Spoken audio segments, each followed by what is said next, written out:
Good afternoon, all of you. Good afternoon, ma'am. Good afternoon, ma'am. Good afternoon. Good afternoon, ma'am. Good afternoon, ma'am.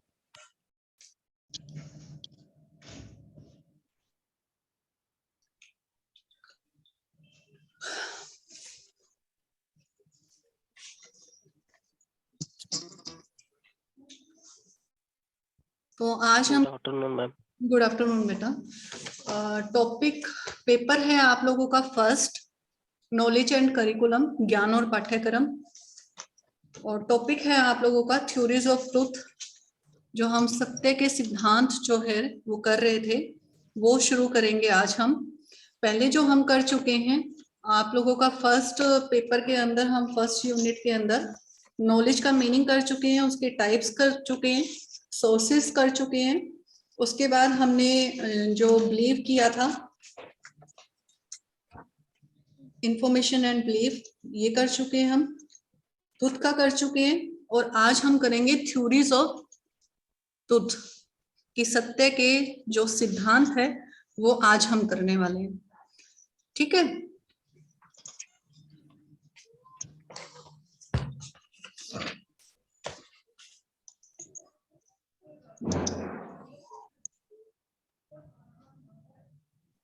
दो minute और wait कर लेते हैं, कुछ बच्चे और कनेक्ट हो जाए, फिर स्टार्ट करते हैं।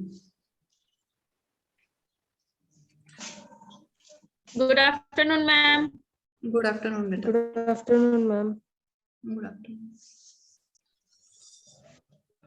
अच्छा, पीछे जितने भी हमने टॉपिक किए हैं, 2-3 टॉपिक हम कर चुके हैं, किसी को कोई डाउट है उसमें से? किसी को?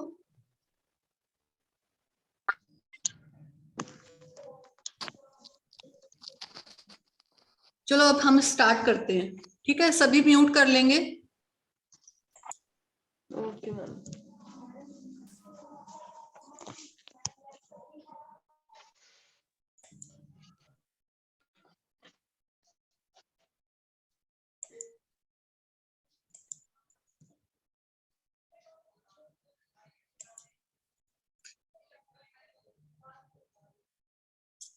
ये स्क्रीन शो हो रही है, देखिए, ये थ्योरीज ऑफ ट्रुथ है।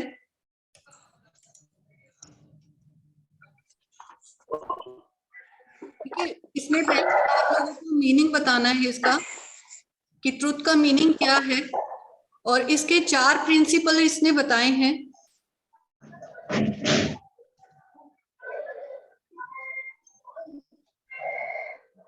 म्यूट करेंगे भी सभी।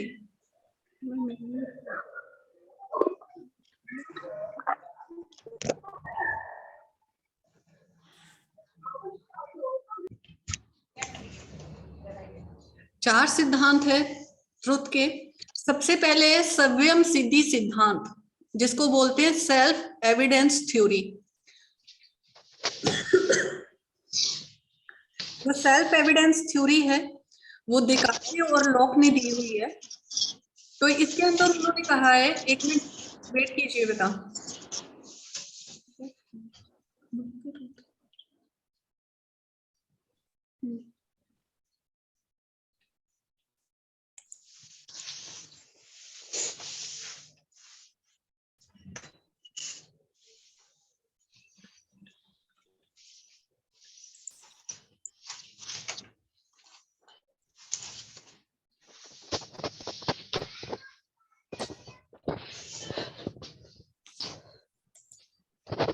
म्यूट करेंगे बेटा सभी।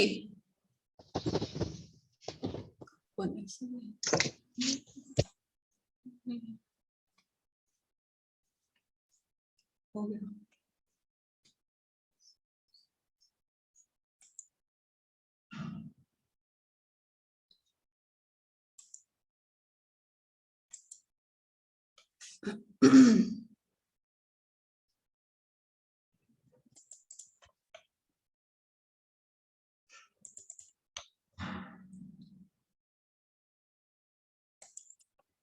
तो समय हम सिद्धि सिद्धांत के बारे में बात कर रहे थे हम कि सेल्फ एविडेंस थ्योरी जो है वो देकार्ते और लॉक ने दी हुई है। देकार्ते कहता है कि इसके अंदर उसने कहा है कि इंटेलेक्चुअल एक्सपीरियंस यानी बौद्धिक अनुभव के बारे में उसने बात की है। बौद्धिक अनुभव यानी इंटेलेक्चुअल एक्सपीरियंस वो होता है जिसके अंदर हम खुद अपनी बुद्धि का इस्तेमाल करते हुए, इंटेलिजेंसी का यूज करते हुए हम जिस चीज को अनुभव करते हैं, ठीक है, जिसके अंदर हम ये कहें कि हम खुद उस चीज को प्रूफ समझ रहे हैं, खुद सीख रहे हैं, खुद एक्सपीरियंस कर रहे हैं उसके अंदर, तो वो कह रहा है कि इसके अंदर इंटेलेक्चुअल एक्सपीरियंस होता है। और लॉक क्या कहता है? लॉक कहता है कि इसके अंदर सेंसरी एक्सपीरियंस होते हैं जिसके अंदर हम अपनी सेंस को यूज करके, जैसे देखना, सुनना, टच करना, ये सारी चीजें जो जिसके अंदर हम कहें कि सेंसरी को यूज करके हम जो एक्सपीरियंस करते हैं चीजों का, वो इसके अंदर आ जाती है। तो दो तरह से उसने बताया है देकार्ते और लॉक ने कि बौद्धिक अनुभव इंटेलेक्चुअल एक्सपीरियंस, और लॉक ने कहा है कि सेंसरी एक्सपीरियंस जिसके अंदर हम कहें कि इंद्रिय जन्य अनुभव। इन दोनों तरीकों से हम अनुभव एक्सपीरियंस लेकर हम इन चीजों को सीखते हैं। दूसरा इसके अंदर सेल्फ एविडेंस के अंदर उसने कहा है कि ट्रुथ वो होता है जिसके अंदर हम ये कहें जो अपने आप में स्पष्ट होता है, ठीक है, जो अपने आप में स्पष्ट है। और हम ये कहें अपने आप में स्पष्ट होता है, ठीक है, इसके अंदर ये होता है कि सरल है, सिंपल है, स्पष्ट है। और इसके ये आप स्क्रीनशॉट ले सकते हो याद रखने के लिए ये टॉपिक को। इसके अंदर क्या है कि ये सरल होता है, स्पष्ट होता है, जिसके अंदर खुद अपने आप को प्रूव कर रहा है कि हाँ वो सत्य है, ट्रुथ है वो। तो इसके अंदर सबसे पहले एग्जाम्पल आता है आप लोगों का ज्योमेट्री एग्जाम्पल, जिसके अंदर हम कहें रेखा गणित का एग्जाम्पल है, जिसके अंदर ये कहते हैं कि आप लोगों को, आपने रेखा गणित ज्योमेट्री को यूज किया होगा, जिसके अंदर स्टेटमेंट आती है जो अपने आप में ट्रुथ होती है, सिर्फ हमें उसको प्रूव करना होता है। वो अपने आप में ही प्रूफ है, लेकिन हम उसको सिर्फ सत्य साबित करने पे लगे हुए हैं कि हाँ इसका जब तक ये आंसर नहीं आता तब तक वो प्रूफ हम ये कहें कि वो सत्य साबित नहीं होता। ट्रुथ एविडेंस हमको चाहिए होते हैं, हम स्टेप वाइज उसको यूज करते हुए चले जाते हैं जब तक सेम आंसर हमारा नहीं आ जाता। तो ये अपने आप में क्या है, एक तरह से ये कहें कि सिंपल है, ठीक है, क्लियर है, हमें इसको प्रूव करना होता है, ये अपने आप में ही एक सत्य है। तो सव्यम सिद्धि सिद्धांत जो होता है, जो अपने self evidence theory, that's means जो अपने आप को प्रूव कर रहा है, अपने आप को ही सत्य साबित कर रहा है, ठीक है, तो उसको बोलते हैं सेल्फ एविडेंस थ्योरी।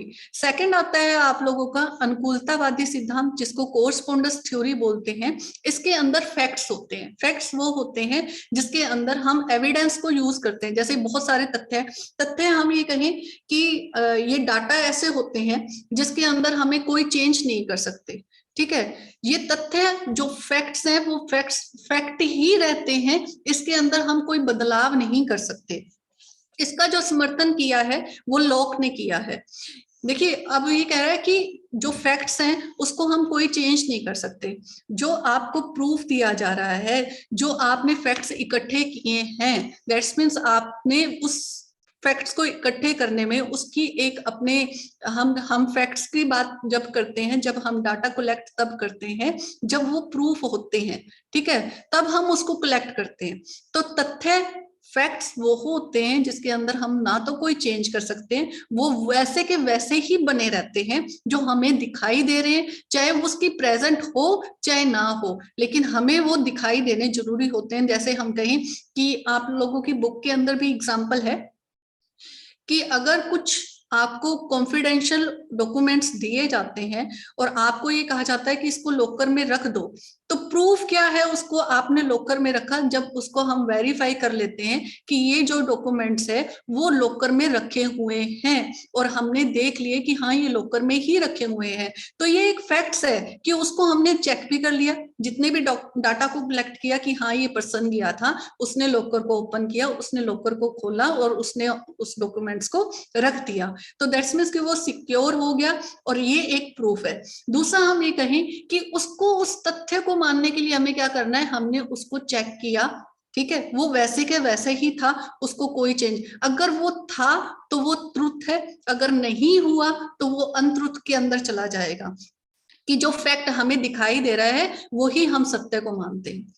आपने कई बार देखा होगा कि हमेशा कोर्ट के अंदर क्या होता है, कोर्ट हमेशा आपकी कही हुई बातों को नहीं सुनता है, हमेशा वो फैक्ट्स को ही देखता है, या उसने जो प्रूफ हम साबित कर सकते हैं उस चीज को वो मानता है, ना तो आपकी कही हुई बात को मानेगा, ना किसी की सुनी हुई बात को मानेगा, उसको प्रूफ चाहिए होता है। तो सेम एज इट इज ये भी है कि उस चीज का आप लोगों के पास सिंपल सा एग्जांपल है कि प्रूफ होना जरूरी होता है, वो फैक्ट्स होने जरूरी होते हैं जिसके अंदर आप लोग कोई भी चेंज नहीं कर सकते हो, ठीक है, उसको बोलते हैं कोरस्पोंडेंस थ्योरी। स्वयं सिद्धि सिद्धांत के अंदर वो सेल्फ एविडेंस थ्योरी है जिसके अंदर देकार्ते और लॉक ने किया, ठीक है, जिसके अंदर वो खुद को अपने आप को प्रूफ कर रहा है, ज्योमेट्री का एग्जांपल है इसके अंदर। सेकंड आता है कोरस्पोंडेंस थ्योरी जिसके अंदर फैक्ट्स होते हैं जिसको हम चेंज नहीं कर सकते, ठीक है, इसको हम क्या है, जैसे बैंक का लॉकर का एग्जांपल दिया आप लोगों को, वो आ जाएगा इसमें। थर्ड आता है आप लोगों का व्यवहारवादी सिद्धांत जिसको प्रैग्मेटिक थ्योरी बोलते हैं, इसको विलियम जेम्स ने, जॉन डेवी ने और शीलर ने दिया है। इसका समर्थन जो है बेक जो है इन्होंने दिया है। तो प्रैग्मेटिक थ्योरी के अंदर क्या होता है, इसके अंदर सत्य के ऊपर दिया जाता है कि हम ये कहें कि इसके अंदर जैसे हम कहें कि जो ट्रुथ होता है, ट्रुथ जो होता है उसके अंदर time to time personal experience के अंदर जो हमारे सत्य बनते रहते हैं, हम खुद जिसको अनुभव करते हैं वो आ जाते हैं। दूसरा एक एडजस्टमेंट, हम पर्सनल एडजस्टमेंट, दैट्स मींस कि हम जैसे जैसे एडजस्टमेंट सिचुएशन के साथ करते रहते हैं और खुद उस चीज का एक्सपीरियंस लेते रहते हैं, तो जो हमारे सामने प्रेजेंट होता है, जो हम एक्सपीरियंस ले रहे हैं, जो हम एडजस्टमेंट कर रहे हैं, वो भी क्या है, ठीक है, वो भी क्या है, वो भी इस सिद्धांत के अंदर हम ये कहें कि वो सत्य साबित होता है कि हाँ यही सत्य है, क्योंकि उसके अंदर हम खुद एक्सपीरियंस कर रहे हैं, खुद एडजस्टमेंट कर रहे हैं, खुद उसको ऑब्जर्व कर रहे हैं, ठीक है, उसके अंदर फिर हमें क्या लगता है कि यही सत्य है। सत्य वो होता है जिसके अंदर आप चेंज नहीं कर सकते हो, सॉरी, सत्य वो होता है जो टाइम टू टाइम चेंज हो सकता है। जैसे यहाँ बात की जा रही है कि पुराने समय में क्या होता था और अब क्या हो रहा है, पहले क्या था और अब उसके अंदर चेंज हो रहा है, चल वो ही रहा है लेकिन उसके अंदर सिर्फ चेंज हो रहा है, ठीक है। कुछ चीजें ऐसी होती हैं जिसको हम कहें कि उसमें परिवर्तन आता रहता है, क्योंकि सोसाइटी है, समाज है, समाज के अंदर टाइम टू टाइम चेंजेस आते रहते हैं और उस टाइम के अकॉर्डिंग हम अपने आप में चेंज लाते रहते हैं। तो उस चेंजेस के अंदर अपने आप में जो ट्रुथ है वो चेंजेबल हो जाता है, वो चेंज होता रहता है, क्योंकि जैसे जैसे डेवलपमेंट होती रहती है वैसे वैसे उसके अंदर भी बदलाव आता रहता है, क्योंकि समय एक सा नहीं रहता, कभी कुछ और कभी कुछ और हो जाता है, तो वो समय के अनुसार टाइम के अकॉर्डिंग वो चेंज होता रहता है और जैसे जैसे हम डेवलपमेंट करते हैं वैसे वैसे उसके अंदर बदलाव आता रहता है। तो वैसे तो हम ये कहें कि विलियम जेम्स ने कहा है सत्य वह है जो काम करे, यानी truth is that which work, जो काम, दैट मीन्स जो हम काम कर रहे हैं, जिसके अंदर हम चेंज ला रहे हैं, जो टाइम के अकॉर्डिंग हम काम करते जा रहे हैं, अपना डेवलपमेंट करते जा रहे हैं, वही सत्य है। जो काम कर रहा है, जो काम चल रहा है, जिसमें अंदर बदलाव हो रहा है, वही सत्य है, ठीक है, ये 3 थ्योरी है। अभी किसी को डाउट है तो पूछ सकते हो इन 3 थ्योरीज के अंदर। किसी को कोई डाउट है?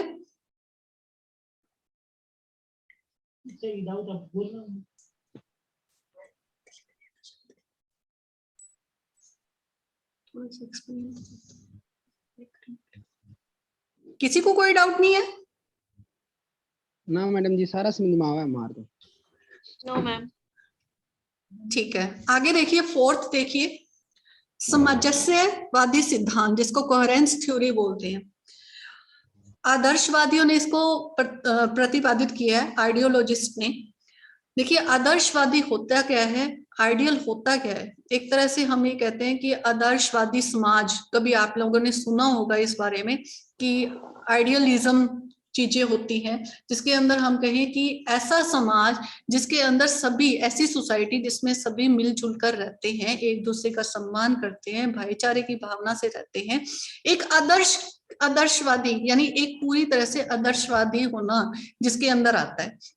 तो इसके अंदर उन्होंने सामंजस्यवादी, जिसको कहते हैं कोहेरेंस थ्योरी, इसके अंदर इसी चीज को बताया है। तो इसके जो समर्थन है वो कौन कौन है? हेगले है, ब्रैडले है, बोसाके है, जायसी है, इन्होंने इसका समर्थन किया है। ठीक है, इसके अंदर उन्होंने कहा है जो ट्रुथ होता है वो इंटर रिलेटेड होता है, पूरे उससे पूरे जितना भी हम ये कहें, जितनी भी स्थितियां आती हैं, जितना भी आता है, वो उन सबसे कोरिलेट होता है।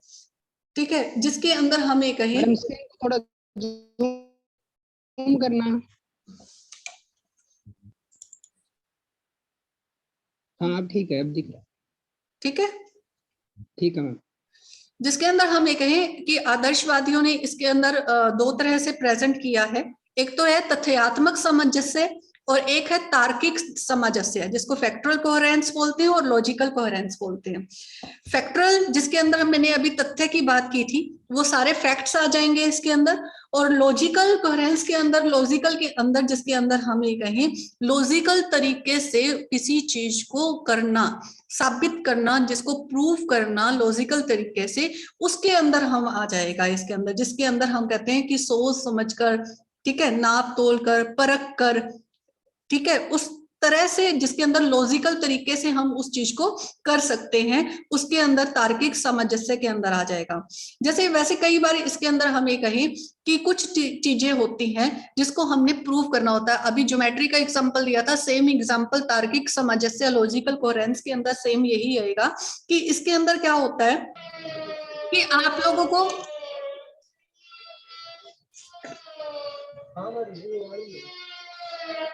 जिसके अंदर मैं यही कहूं, एक मिनट म्यूट करो।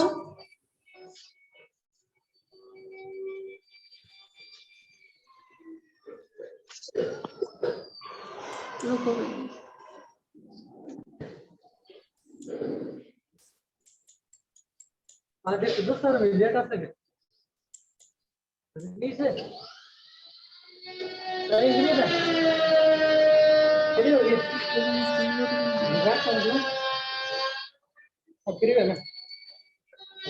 कीजिए भी, यहाँ से सभी म्यूट है, किसका रह गया है म्यूट? म्यूट कीजिए सभी। ठीक है, तार्किक के अंदर, लॉजिकल के अंदर क्या होगा, जैसे एग्जांपल है कि 19 जुलाई को अगर हम ये कहें 1991 के अंदर फ्राइडे था, और 18 जुलाई को क्या हो जाएगा? थर्सडे, 17 जुलाई को वेडनेसडे। तो अकॉर्डिंग हम ये कहें, अगर कोई पूछता है कि 16 जुलाई को क्या होगा, तो ऑटोमेटिक हम क्या कहेंगे कि उस दिन ट्यूसडे होगा। तो ये क्या है, एक अपने आप में, अगर हम ये कहें कि ये आपस में कोरिलेट है, कि हमें एक तरीका पता है कि अगर 19 को फ्राइडे था तो 18 को थर्सडे होगा, 17 को वेडनेसडे होगा, और 16 को क्या है? ट्यूसडे होगा। ये आपस में जितने भी ट्रुथ हैं वो आपस में कनेक्टेड है। जब हम ये कहें कि ये एक दूसरे से कनेक्टेड हो जाते हैं, सामंजस्य इसके अंदर हो जाता है, तो अपने आप जो दूसरा कथन है वो अपने आप में सत्य हो जाता है। ठीक है, जैसे हम ये कहें कि एक बात, अगर आप ये कहो कि गणित के अंदर क्या होता है, ज्योमेट्री के अंदर क्या होता है, ट्रायंगल का जो हम कहें कि क्या होता है 180 डिग्री होता है। आपने कई बार स्टेटमेंट देखी होगी कि कोई कहता है कि इसके अंदर तीनों भुजाएं एक दूसरे से बंधी है, ये समकोण है, तो बताओ इनमें से कौन सी ट्रुथ है। तो ट्रुथ को एक कहें कि जब हम उसको प्रूव करते हैं तो एक ही अनट्रुथ होती है उसके अंदर, बाकी सभी ट्रुथ होती हैं। तो वो अनट्रुथ को आप लोगों ने टिक करना होता है कि हाँ ये अनट्रुथ है। तो आप ये आपस में एक दूसरे से जुड़े हुए फैक्ट्स होते हैं, जिसके अंदर हम ये कहें अगर एक सत्य हो रहा है तो लॉजिकल ही वो दूसरा भी प्रूफ हो जाएगा, क्योंकि वो उससे ही कनेक्टेड है। तो ये थे आप लोगों के 4 सिद्धांत। अगर किसी को कोई डाउट है तो पूछ सकते हो मुझसे। इस थ्योरीज के अंदर कोई डाउट है तो पूछ सकते हो। मैम एक बार 4th अगेन रिपीट करना। 4th के अंदर बेटा एक तो सामंजस्य सिद्धांत कोहेरेंस थ्योरी है, जिसके अंदर सिंपल सा एक लॉजिकल बताती हूँ कि आपने अभी मुझे प्रूफ करके दे दिया कि ये मैडम सत्य है। उससे संबंधित अगर मैं ढूंढती हूँ उससे रिलेटेड कुछ भी, तो अगर मैं कहूंगी कि ये सही है, जैसे मैंने अभी आप लोगों को 19 जुलाई का एग्जाम्पल दिया है कि इस दिन फ्राइडे था, तो उससे पहले वाले दिन में क्या होगा, ऑटोमेटिक हमें पता होगा कि आज ये एक प्रूफ हो चुका है कि इस दिन फ्राइडे था, तो उससे पहले वाले दिन में थर्सडे था। ठीक है, उससे पहले वाले में क्या होगा, वेडनेसडे था। आपस में क्या हो रहे हैं, कोरिलेट हो रहे हैं, लॉजिकल कोहेरेंस हो रहे हैं ना, कि एक सत्य हो रहा है तो वो अपने आप में दूसरा भी उसमें प्रूफ होके वो सत्य साबित हो रहा है। तो दैट्स मीन्स कि वहां पर हम एक चीज को दूसरे चीज से बांधते हुए चले जा रहे हैं, कोरिलेट करते हुए चले जा रहे हैं। एक अपने आप में प्रूफ हो रहा है तो दैट्स मीन्स दूसरा भी अपने आप में प्रूफ हो रहा है, उसको हमें ढूंढने की जरूरत नहीं होती है।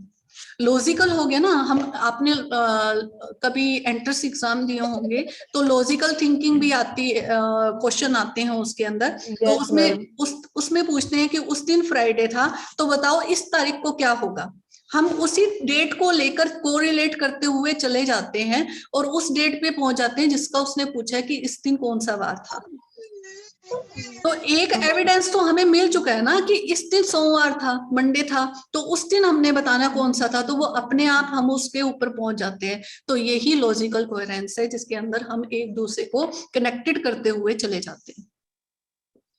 और फर्स्ट में हम फैक्ट कर रहे हैं, फैक्ट्स आ रहे हैं, जिसको अभी मैंने फैक्ट्स का बताया ही था आप लोगों को। और किसी को कोई डाउट है?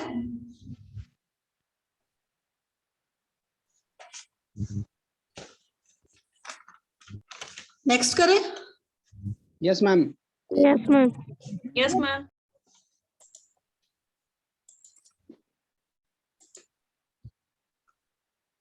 नेक्स्ट देखिए, रीजनिंग का आएगा आप लोगों का, तर्क क्या होता है। तो आप मुझे बताओ अब तर्क क्या होता है। मैं आप लोगों को करा चुकी हूँ तर्क क्या होता है, रीजनिंग क्या होती है, और दोनों मैं बता चुकी हूँ आगमन और निगमन विधि क्या होती है, डिडक्टिव और इंडक्टिव मेथड। थोड़ा सा बताओ, फिर डिटेल में मैं कराऊंगी आप लोगों को। रीजनिंग क्या होती है?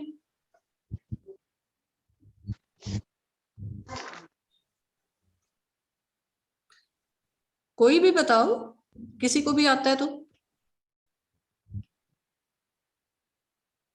देखो, जहां भी तर्क का इस्तेमाल होता है, जहां भी रीजनिंग का इस्तेमाल होता है, तो ऑटोमेटिक हम अपनी बुद्धि का इस्तेमाल कर रहे हैं, जिसके अंदर हमारी सोचने समझने के ऊपर दबाव दिया जा रहा है, जिसको हमने अभी क्या करना है, हमने थिंकिंग करनी है, सोचना है, हमने आइडियाज को लगाना है कि क्या क्या हो सकता है।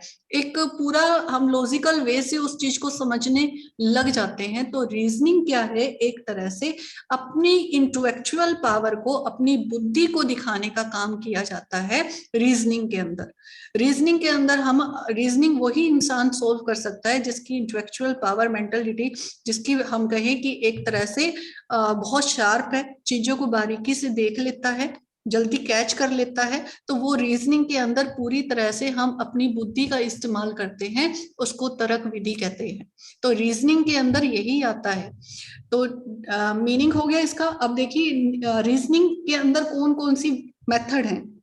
2 मेथड आते हैं इसके अंदर, आगमन विधि और निगमन विधि। आगमन विधि इंडक्टिव मेथड इंडक्टिव मेथड को हम ये कह सकते हैं जिसके अंदर पहले उदाहरण प्रस्तुत किए जाते हैं, फिर नियम बताए जाते हैं। उदाहरण दे देकर हमें बताया जाता है और फिर हम उसके रूल के ऊपर पहुंच जाते हैं। तो उदाहरण देकर हम ये कहें कि इसके अंदर उदाहरण देकर फिर नियम बनाए जाते हैं, पहले एग्जाम्पल देते हैं फिर रूल बन जाते हैं। और जैसे हमने एग्जाम्पल दिया था, मोस्टली वैसे आप लोगों की जितने भी एसएस सब्जेक्ट है या हम ये कहें मैथ है या आपकी कोई भी लैंग्वेज से रिलेटेड आ जाती है ग्रामेटिक, उसके अंदर भी हम एग्जाम्पल देते हैं। जैसे हम संज्ञा जब भी पढ़ाते हैं या नाउन जब भी कराते हैं तो हम पहले क्या करते हैं, एग्जाम्पल देते हैं कि आपका नाम बताइए, ठीक है, आप कहाँ से रहते हो, आप कैसे आते हो, ये एग्जाम्पल दे रहे हैं हम। जैसे एग्जाम्पल बच्चा ये बताता है कि ये नाम है, ठीक है, ये स्थान है, मैं यहाँ से रहता हूँ, मैं आता ऐसे हूँ। अब इन तीनों चीजों को हम बच्चे के थ्रू ही क्या करेंगे, आपने अपना नाम बताया, आपने अपना स्थान बताया, आप कैसे आते हो, ये सारी चीजें क्या है, किसी व्यक्ति, वस्तु, स्थान आदि के नाम को संज्ञा कहते हैं। तो यहाँ पर हमने नाउन को बताने के लिए एग्जाम्पल के थ्रू पहले बच्चों से एग्जाम्पल ले लिए, फिर उसी को ही हमने उसके रूल के अंदर कन्वर्ट कर दिया, तो वो इंडक्टिव मेथड के अंदर आ जाता है, जिसके अंदर हम पहले एग्जाम्पल देते हैं फिर हम उसको रूल में बताते हैं। जैसे एक कौवा काला था, दूसरा कौवा काला था, ये एग्जाम्पल भी दे सकते हो, तीसरा कौवा काला था, तो दैट्स मीन्स अपने आप चौथा कौवा भी काला हो गया, क्योंकि हमने एक को देखा, दो को देखा, तीन को देखा, तो फोर्थ को जब देखा तो ऑटोमेटिक हमने क्या लगा लिया, नियम बन चुका है कि कौवे काले हो सकते हैं। इंडक्टिव अब देखो डिटेक्टिव मेथड, डिटेक्टिव मेथड के अंदर हम जर्नल टू पर्टिकुलर की तरफ जाते हैं।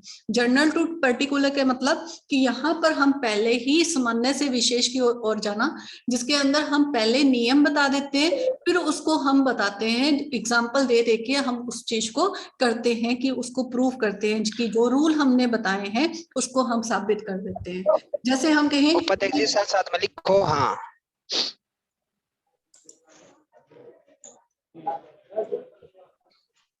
सभी म्यूट करेंगे भाई, ठीक है। जिसके अंदर हम ये कहें डिटेक्टिव मेथड में कि किस तरह से हमने पहले नियम दे दिए, रूल दे दिया, उसके बाद हम एग्जाम्पल देते हैं। जैसे हम कहें कि ज्योमेट्रिक के अंदर, मैथ के अंदर यूज किया जाता है, ट्रायंगल का 180 डिग्री है, फिर हम उसको प्रूव करते हैं एग्जाम्पल के थ्रू, फिर जब वो प्रूफ हो जाता है तो दैट्स मींस पहले रूल आगे, फिर उसको हम एग्जाम्पल के थ्रू समझा देते हैं। तो इस तरह से आगमन विधि जो है, इंडक्टिव मेथड जो है, उसको हम खोज विधि भी कहते हैं।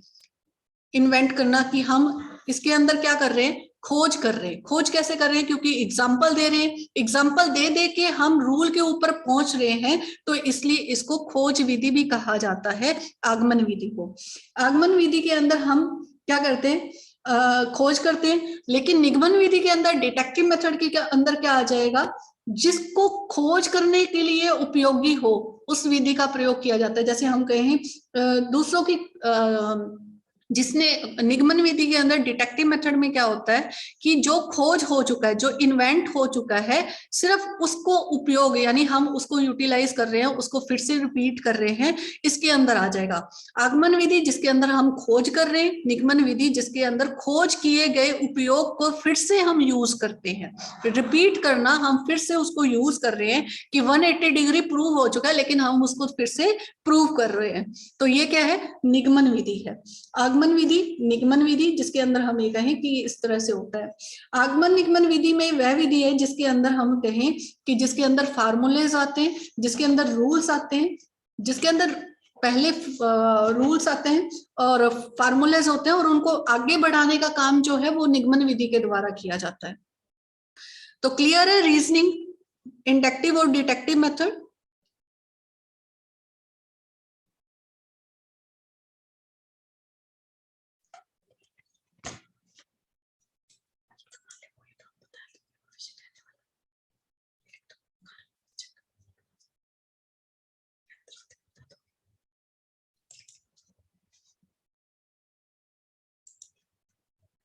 आगे देखिए, एक मिनट, किसी को कोई डाउट है इसमें से तो पूछ सकते हो। No ma'am.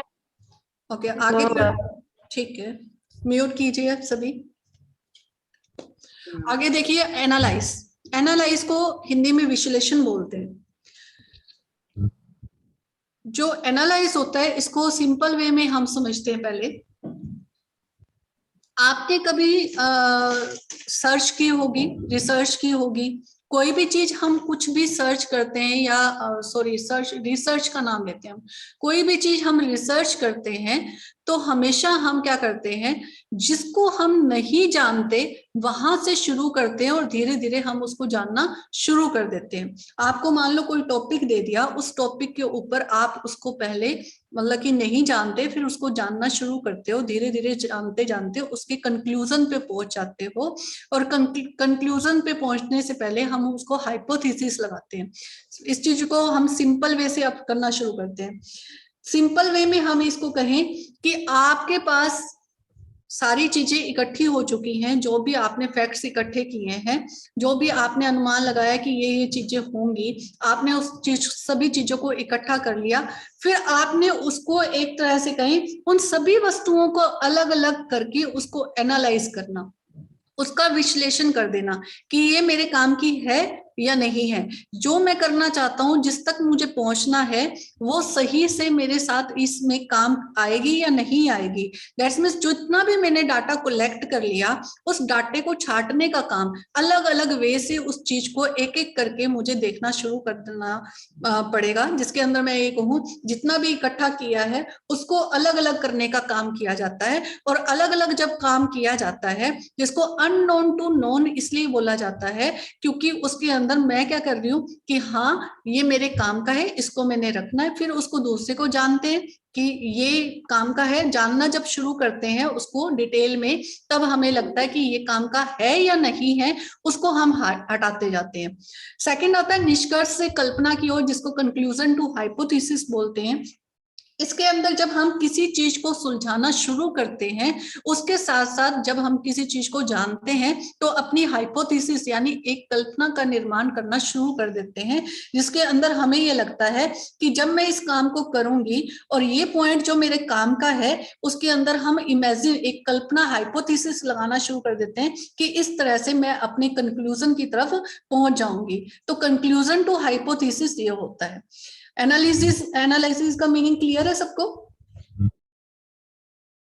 देखिए दो तरह के होते हैं, सबको क्लियर है? नेक्स्ट करूं फिर?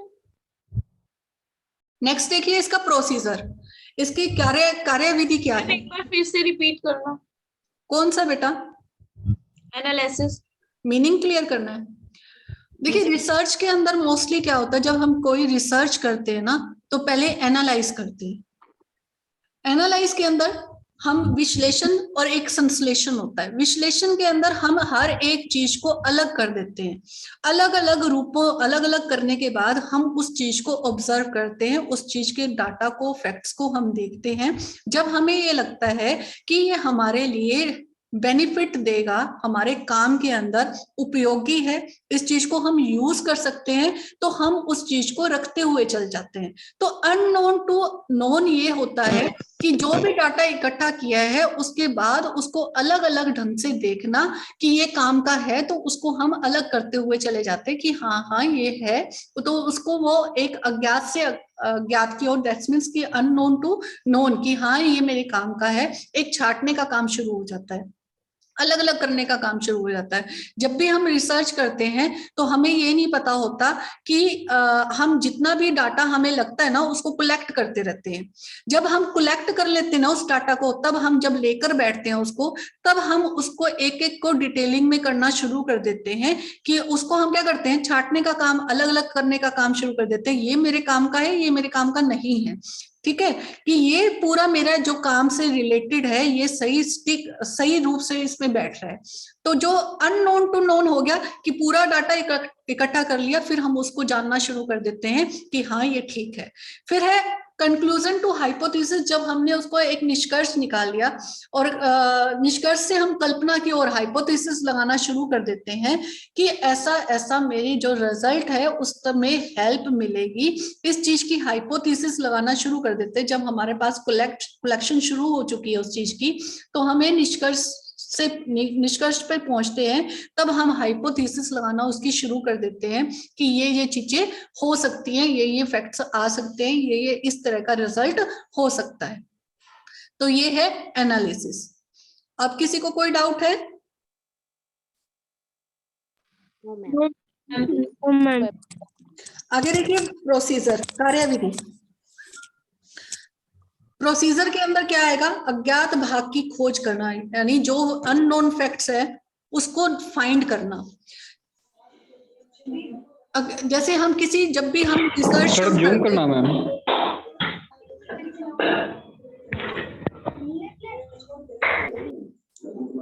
ठीक है, ठीक है।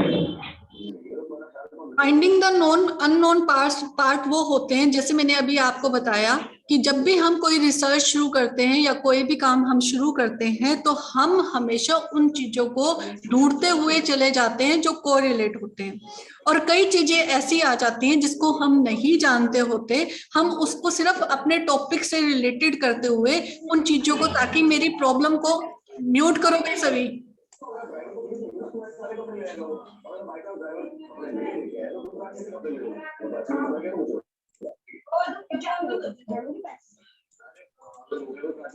म्यूट कीजिए। तो इसमें क्या है, अज्ञात फाइंडिंग द अननोन फैक्ट्स, जिसके अंदर हम ये कहें कि जब भी मैंने कोई भी टॉपिक जो ले रखा है या जो भी मेरी प्रॉब्लम है उससे रिलेटेड मैं हर एक चीज को, ताकि मेरी प्रॉब्लम सॉल्व हो जाए, उससे रिलेटेड मैं शुरू कर देती हूँ। ठीक है, जितना भी मैंने खोज की, जितना भी मैंने जाना, अननोन पार्ट्स को भी उसको मैं इकट्ठा करना शुरू कर देती हूँ। अज्ञात भाग की खोज करना, यानी जो मुझे मेरी प्रॉब्लम के सॉल्व की तरफ ले जाए, उन सारी चीजों को मैं ढूंढना शुरू कर देती हूँ। ठीक है, सेकंड होगा सिद्ध करना, प्रूव करना, यानी उन सारी चीजों को, जो जितने भी फैक्ट्स मैंने इकट्ठे किए हैं, उन सबको प्रूव करके देखना कि ये सही है या नहीं है। फिर थर्ड आता है पॉसिबिलिटी। फैमिली की सारी औरतें बालों में परांदी लगाएंगी। मैंने सभी को म्यूट कर रखा है। फिर इस बात की लोग स्पेशल होगी। You won't believe it, यार, तुम्हारी मदर-इन-लॉ ने क्या किया मेरे से? सारे परांदे मेरे बालों में लगा के क्या किए हैं? ये म्यूट कीजिए, किसका रहा है? I don't believe it, पर ऐसा कभी कर ही नहीं सकती। मैं झूठ नहीं बोल रही, सबके सामने मुझसे ये सारे परांदे तय करवाए हैं। मैं कभी नहीं मानूंगा भाई। तो सबके सामने घर से बाहर नहीं लगाओ, तब जाके मानूंगा। अच्छा, देखा पहले अभी से ही मजाक शुरू। मस्ती मजाक शुरू हो जाती है ना, मतलब कि फेस्टिवल शुरू। और नहीं तो क्या, रोहित को करने का मौका चाहिए। ठीक है, इसमें अब क्या है, प्रूव कर दिया हमने। फिर पॉसिबिलिटी है संभावना। संभावना के अंदर की पॉसिबिलिटी लगाते हैं। एक अभी हाइपोथेसिस का मैंने आप लोगों को नाम लिया था कि एक हाइपोथेसिस लगाते हुए चलते हैं, तो पॉसिबिलिटी भी इसी का नाम है। पॉसिबिलिटी के अंदर हम एक संभावना लगाते हैं कि हो सकता है ये सही हो सकता है ना हो, ये मेरे आगे काम आए या ना आए, वो इसके ऊपर डिपेंड करता है। तो ये पॉसिबिलिटी हो जाता है। फिर है ज्ञात भाग तक पहुंचना। जब ये तीनों प्रोसीजर हो जाते हैं, तब हम कंक्लूजन पे पहुंच जाते हैं, जिसको हम पूरी तरह से जानते हैं। दैट्स मींस कहां तक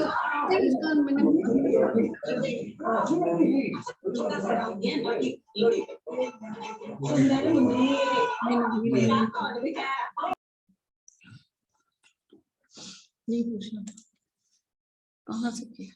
ठीक है, जिसके अंदर हम जानते हैं कि अब हम जो एक तरह से जहां तक हमारी प्रॉब्लम सॉल्व हो सकती है वहां पर हम पहुंच जाते हैं। तो ये थी इसकी विधि। अब किसी को कोई डाउट है तो पूछ सकते हो मुझसे। बाकी हम जो टाइप्स हैं वो हम आगे करेंगे। इसके डाउट है किसी को? मैम बुक में टाइप्स तो नहीं दिया हुआ है। ये टाइप्स लिख लेना बेटा, इसके टाइप्स ऑफ एनालिसिस। ये डिटेलिंग में सिर्फ मैं आपको एक एक दो पॉइंट इसके बताने वाली हूँ, आपकी सिर्फ नॉलेज के लिए। Okay ma'am. ठीक है? मैम टाइप के लॉन्ग क्वेश्चंस बनेंगे या शॉर्ट क्वेश्चंस? नहीं, ये आप लोगों का सिर्फ